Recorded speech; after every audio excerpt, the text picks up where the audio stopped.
Hello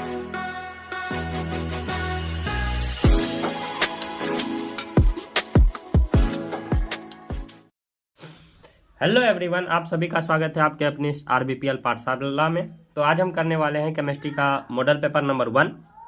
ठीक है। और दूसरी बात कि ये नया साल है। ठीक है, तो आप नए साल में बहुत एंजॉय करें, लेकिन पढ़ाई भी करते रहें। तो चलते हैं, हम अपना क्वेश्चन करते हैं। ठीक है, तो क्वेश्चन नंबर 1 क्या कह रहा है? क्वेश्चन नंबर 1 कह रहा है NaCl में रवा में Na और Cl के कितने आयन घिरे होते हैं? तो कितना होता है? ऑप्शन नंबर इसका हो जाएगा डी। क्या हो जाएगा? डी। हाँ, अगले क्वेश्चन की तरफ चलते हैं। अगला क्वेश्चन क्या कहता है? एक दिया सलाई की जो ज्यामिति होती है वो कैसी होती है? तो दिया सलाई का जो ज्यामिति होता है ऑर्थोरोम्बिक होता है। कैसा होता है? ऑर्थोरोम्बिक होता है। कैसा होता है? ऑर्थोरोम्बिक होता है। ध्यान दीजिएगा।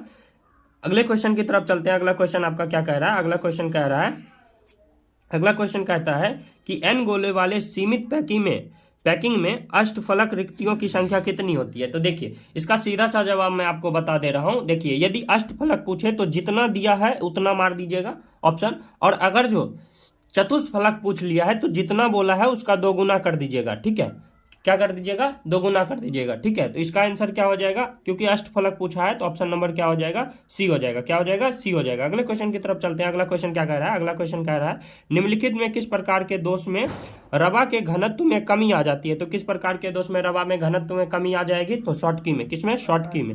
अगले क्वेश्चन की तरफ चलते हैं। अगला क्वेश्चन क्या कहता है? अगला क्वेश्चन कहता है निम्न में से कौन आदर्श विलयन बनाता है? तो निम्नलिखित में कौन आदर्श विलयन बनाएगा? तो जिसका जो स्ट्रक्चर है लगभग सिमिलर होगा वो आदर्श विलयन बनाएंगे। तो इसका ऑप्शन क्या हो जाएगा? बेंजीन और टॉल्यूइन। क्या हो जाएगा? बेंजीन और टॉल्यूइन। Option number D. अगले क्वेश्चन की तरफ चलते हैं। अगला क्वेश्चन ध्यान से देखिएगा। अगला क्वेश्चन क्या कहेगा? अगला क्वेश्चन कहता है कि 0.m मोलरता वाले H3PO4 विलयन की सम। देखिए, यहाँ पे क्वेश्चन थोड़ा सा मिस्टेक लिखा हुआ है, नॉर्मेलिटी बोल रहा है हमको निकालने के लिए। तो नॉर्मेलिटी बराबर होता क्या है? नॉर्मेलिटी बराबर होता है मोलैरिटी इंटू वैलेंसी फैक्टर। क्या होता है? Molarity into valency factor. तो जब आप यहाँ से निकालिएगा तो आंसर क्या आ जाएगा? Option number D. क्या आ जाएगा? Option number D 0.3। क्या हो जाएगा? 0.3। अगले क्वेश्चन की तरफ चलते हैं। अगला क्वेश्चन क्या कहता है? किसी तनु घोल के अनुसंख्यक गुणधर्म किस पर निर्भर करता है? तो किस पर निर्भर करता है? तो घुल्ली के अणुओं की संख्या पर निर्भर करता है। किस पर निर्भर करता है? घुल्ली के अणुओं की संख्या पर निर्भर करता है। अगले क्वेश्चन की तरफ चलते हैं। अगला क्वेश्चन क्या कहता है? अगला क्वेश्चन कहता है 25 डिग्री सेल्सियस पर निम्नलिखित में किसका प्रासरणिक दाब सबसे अधिक होता है? तो किसका हो जाएगा सबसे अधिक? CaCl2 का। किसका हो जाएगा? CaCl2 का। किसका हो जाएगा? CaCl2 का। अगले क्वेश्चन की तरफ चलते हैं। अगला क्वेश्चन क्या कह रहा है? आप देखिएगा ध्यान से। अगला क्वेश्चन देखिए। अगला क्वेश्चन क्या कहता है? अगला क्वेश्चन कहता है एक फैराडे की विद्युत धारा को किस अम्ल के तनु से घोल से प्रभावित करने पर STP पर हाइड्रोजन गैस का आयतन मुक्त होने वाला है? तो हाइड्रोजन गैस का जो आयतन है किस पर कितना मुक्त होगा? जल्दी बताइए। ऑप्शन नंबर इसका क्या हो जाएगा? जब आप इसका आंसर निकालिएगा तो इसका आंसर आने वाला है 11200 ml। कितना आने वाला है? 11200 ml। अगले क्वेश्चन की तरफ चलते हैं। अगला क्वेश्चन देखिए। अगला क्वेश्चन क्या कहता है? तनुता बढ़ाने पर किस विद्युत अपघटनी घोल का मोलर चालक तो क्या हो जाता है? तो मोलर चालक तो क्या हो जाता है? बढ़ जाता है। क्या हो जाता है? बढ़ जाता है। अगला क्वेश्चन देखिएगा। अगला क्वेश्चन क्या कहता है? अगला क्वेश्चन कह रहा है, अगला क्वेश्चन कहता है एक इलेक्ट्रोड का मानक ऑक्सीकरण विभव इतना है। कितना है? 0.763 वोल्ट। तो इसका अवकरण मान क्या होगा? तो अवकरण विभव यदि पूछे और ऑक्सीकरण दे रखा है तो सिर्फ आप जो आवेश है उसको आप बदल के आंसर दे दीजिएगा। तो यहाँ पे आवेश कौन सा दिया हुआ है? पॉजिटिव। तो हम निगेटिव बना के आंसर टिक कर देंगे, सही हो जाएगा। तो क्या हो जाएगा? Option number C. ठीक है, अगले क्वेश्चन की तरफ चलते हैं। अगला क्वेश्चन क्या कहता है? अगला क्वेश्चन कह रहा है लेमडा इन्फिनिटी NaCl बराबर होता है। तो इसका आंसर क्या हो जाएगा? Option number C, Na plus और Cl माइनस। क्या हो जाएगा? Na प्लस और Cl माइनस। अगले क्वेश्चन की तरफ चलते हैं। अगला क्वेश्चन 13वां नंबर क्वेश्चन क्या कह रहा है? 13वां नंबर क्वेश्चन कहता है निम्नलिखित में कौन द्वितीयक शेल है? तो द्वितीयक शेल का आंसर क्या हो जाएगा? Lead storage battery. क्या हो जाएगा? Lead storage battery. क्या हो जाएगा? Lead storage battery. अगला क्वेश्चन देखेंगे। अगला क्वेश्चन क्या कहेगा? अगले क्वेश्चन की तरफ चलते हैं। अगला क्वेश्चन कह रहा है किसी अभिक्रिया का वेग स्थिरांक निर्भर करता है, तो किसी अभिक्रिया का वेग स्थिरांक किस पर निर्भर करता है, तो किस पर निर्भर करता है, ताप पर। किस पर, ताप पर। अगले क्वेश्चन की तरफ चलते हैं। अगला क्वेश्चन 15वां नंबर क्वेश्चन कह रहा है प्रथम कोटि की अभिक्रिया का वेग स्थिरांक इकाई मात्रक होता है, तो समय इनवर्स होता है। क्या होता है, समय इनवर्स, टाइम इनवर्स होता है। ठीक है, या फिर इसको ऐसे भी लिखा जा सकता है 1 समय। ठीक है, तो याद रखिएगा। अगले क्वेश्चन की तरफ चलते हैं। अगला क्वेश्चन क्या कह रहा है, अगला क्वेश्चन कह रहा है अगर अभिकारक के आरंभिक सांद्रण को दुगना कर दिया जाए तो अभिक्रिया का अर्ध आयु भी दुगना हो जाता है। तो अभिक्रिया की कोटि क्या हो जाएगी, अभिक्रिया की कोटि क्या हो जाएगी, 0 हो जाएगी। क्या हो जाएगी, 0 हो जाएगी। अगले क्वेश्चन की तरफ चलते हैं। अगला क्वेश्चन हम लोग देखेंगे। अगला क्वेश्चन 17वां नंबर क्वेश्चन क्या कहता है, 17वां नंबर क्वेश्चन कहता है प्रथम कोटि की अभिक्रिया के लिए निम्नलिखित में कौन सही है। प्रथम कोटि की अभिक्रिया के लिए निम्नलिखित में कौन सही है। तो देखिए, प्रथम कोटि की अभिक्रिया की अर्ध आयु के लिए जो फॉर्मूला होता है, ये होता है T half is equal to 0.693 divided by 693 divided by क्या होता है के। तो यहाँ पे देखिए ए का कहीं भी जिक्र नहीं है। ठीक है, तो ए का यदि जिक्र नहीं है तो इसका ऑप्शन क्या हो जाएगा, ऑप्शन नंबर सी। थोड़ा सा कुत्ते का वॉइस आ सकता है तो इसको इग्नोर कीजिएगा।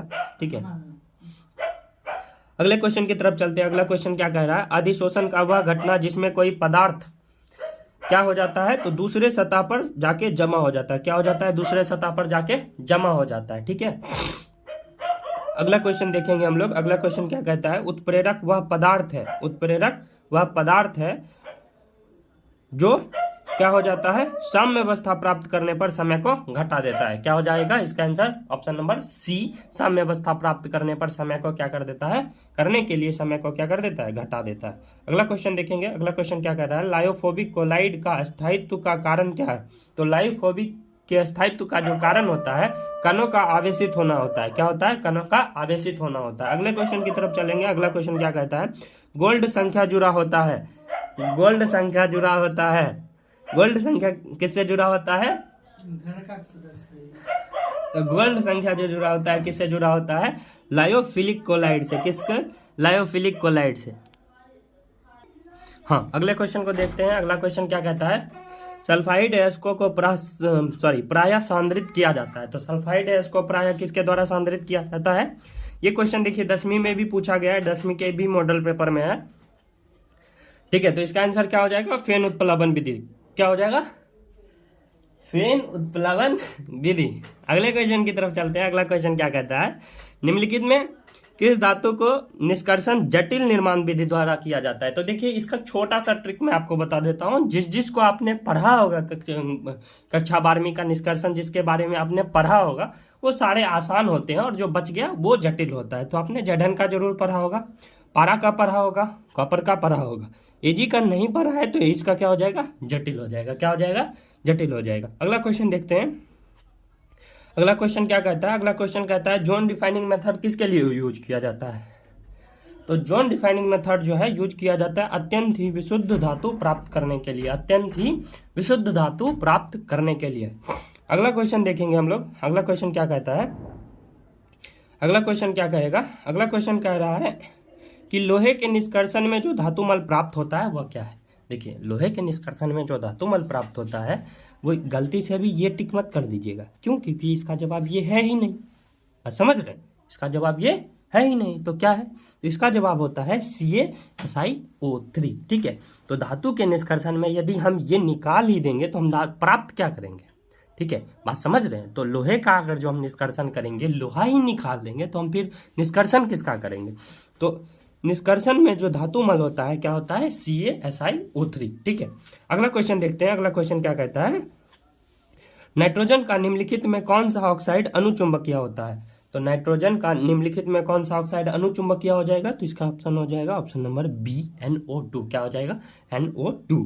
अगला क्वेश्चन देखते हैं। अगला क्वेश्चन क्या कहता है कि फास्फोरस का ऑक्सीकरण संख्या कहां से कहां तक लाई करता है। देखिए, तो इसका जवाब हम छोटा सा आपको एक ट्रिक बता रहे हैं जिससे आप किसी का भी निकाल सकते हैं। तो बस आपको थोड़ा सा ये जानकारी होना चाहिए कि फास्फोरस किस वर्ग से बिलोंग करता है। तो देखिए, फास्फोरस जो है 15वें वर्ग से बिलोंग करता है। तो एक बार आप 15 में से 18 घटा लीजिए। ठीक है, और एक बार 15 में से आप कितना 10 घटा लीजिए। ठीक है, तो आपको पता चल जाएगा इसका आंसर। तो क्या हो जाएगा, -3 से लेके -5 तक। अच्छा, दूसरे ग्रुप पे भी ट्राई कर सकते हैं। जैसे 16th ग्रुप का कोई तत्व है तो उसका कहाँ से कहाँ तक वैरी करेगा। जैसे 16th ग्रुप का मैं ऑक्सीजन आपको बता दे रहा हूँ, ठीक है। तो ऑक्सीजन में जो ऑक्सीकरण संख्या है वो कहाँ से कहाँ तक वैरी करेगा, तो कैसे पता करेंगे, तो वो पता करेंगे हम लोग इसके ग्रुप से। तो जैसे 16 में से 18 घटा देंगे और उसके बाद जाके 16 में से कितना घटा देंगे, 10 घटा देंगे, तो हमको पता चल जाएगा कि कहाँ से कहाँ तक ऑक्सीकरण संख्या लाई करेगा, ठीक है। अगला क्वेश्चन देखते हैं, अगला क्वेश्चन देखते हैं। अगला क्वेश्चन क्या कहता है, अगला क्वेश्चन कहता है निम्नलिखित में कौन ऑक्साइड सबसे अधिक अम्लीय है। हाँ, तो देखिए सबसे अधिक अम्लीय जो है वो क्या हो जाएगा, N2O5। क्या हो जाएगा, N2O5। इसमें भी हम थोड़ा सा आपको बता देते हैं।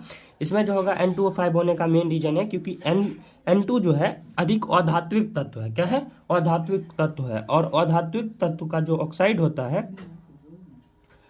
और धातु का जो ऑक्साइड होता है वो कैसा होता है, अम्लीय। अच्छा, ट्रिक क्या है याद रखने के लिए, आप ट्रिक याद रख लीजिएगा।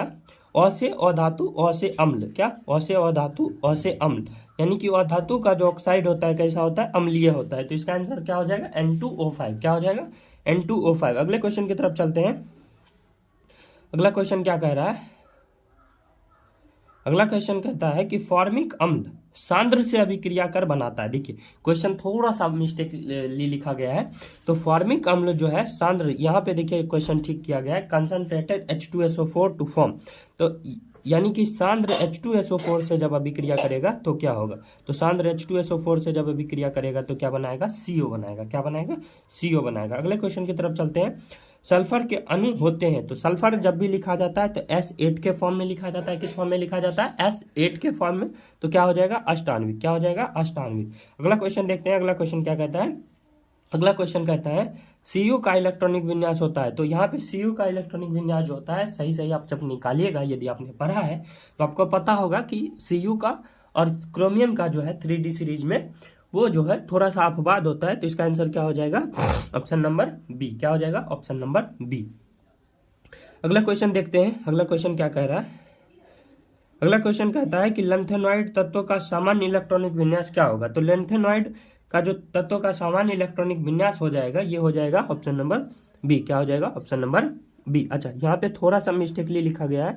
यहाँ पे N-1 D 0 से लेके 10 तक हो सकता है, ठीक है। 0 से लेके कहाँ तक हो सकता है, 10 तक। ये बात याद रखिएगा, ठीक है। अगला क्वेश्चन देखते हैं। अगला क्वेश्चन क्या कहता है, अगला क्वेश्चन कहता है निम्नलिखित में कौन एक्टेनॉइड नहीं है। तो निम्नलिखित में कौन एक्टेनॉइड नहीं है, टर्बियम। क्या हो जाएगा, टर्बियम। क्या हो जाएगा, टर्बियम। टर्बियम जो है एक्टेनॉइड नहीं है। अगला क्वेश्चन देखते हैं। निम्नलिखित में कौन प्रतिचुंबकीय है। तो प्रतिचुंबकीय कौन हो जाएगा, Sc3 पॉजिटिव। क्या हो जाएगा, Sc3 पॉजिटिव। अगला क्वेश्चन देखेंगे हम लोग।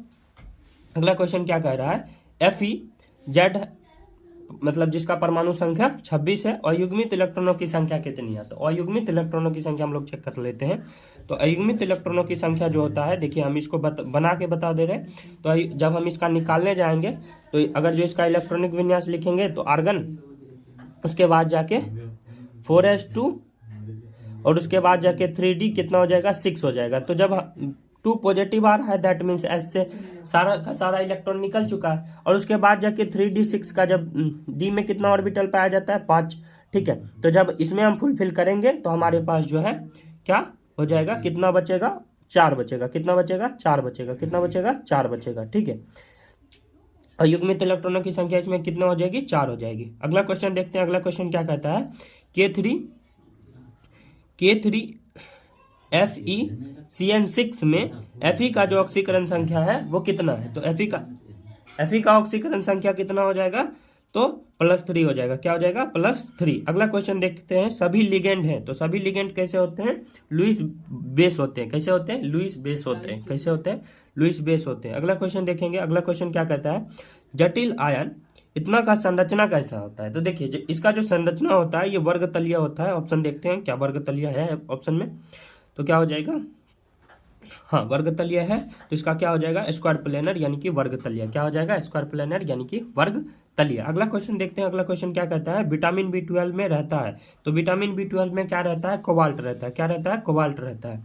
क्या रहता है, कोबाल्ट रहता है। अगला क्वेश्चन देखते हैं। अगला क्वेश्चन क्या कह रहा है, अगला क्वेश्चन कहता है निम्नलिखित में किसका शून्य द्विध्रुव आघूर्ण होता है। तो शून्य द्विध्रुव आघूर्ण होता है CCl4 का। किसका होता है, CCl4 का।